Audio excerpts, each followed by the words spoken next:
అస్మద్గురుభ్యో నమః. ఈ రోజు తిరుప్పావై 9వ పాసురంలో తూమణి మాడత్ సుత్తుం విళక్కెయ్య అంటుంది గోదమ్మ. ఈనాటి పాసురంలో 4వ గోపికమ్మని మేలుకొలుపుతాం. 4వ గోపికమ్మ హంసతూలిక తల్పం మీద చుట్టూ దీపాలు వెలుగుతూ ఉండగా, అగరబత్తులు గుబాళిస్తూ ఉండగా, చక్కగా నిద్రిస్తున్నావే గోపబాలిక, లేచి రావమ్మా అంటూ మేల్కొలిపే ప్రయత్నం చేస్తున్నారు మన గోదాదేవి.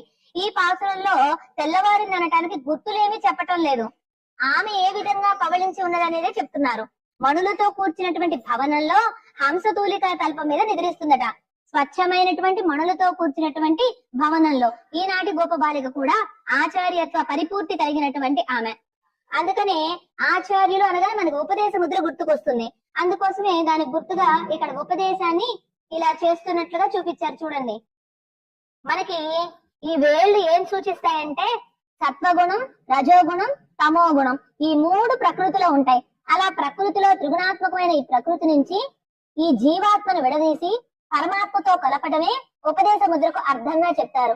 అంటే బొటన వేలు పరమాత్మ, చూపుడు వేలు జీవాత్మ, ఈ చిటికి వేలు, ఉంగరపు వేలు, మధ్య వేలు, ఇవి 3 కూడా సత్వ రజ తమో గుణాల్ని సూచిస్తాయి. అలా ఉపదేశ ముద్రలో ఉన్నది ఈనాటి గోపికమ్మ. ఎంత లేపినా లేవకపోయేటప్పటికి ఓ అత్త కూతురా అంటూ సంబంధాన్ని చెప్తుంది గోదమ్మ.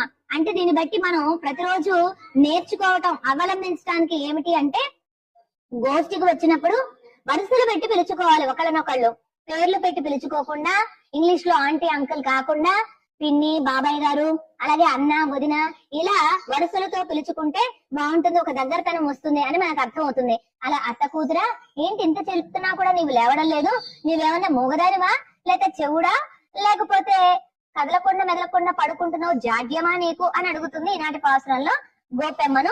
అలాగే ఆమె ఎంతకి లేవకపోయేటప్పటికి ఆమె అమ్మని అంటే అత్తని పిలిచి, అత్త నీవన్నా చెప్పు అంటుంది.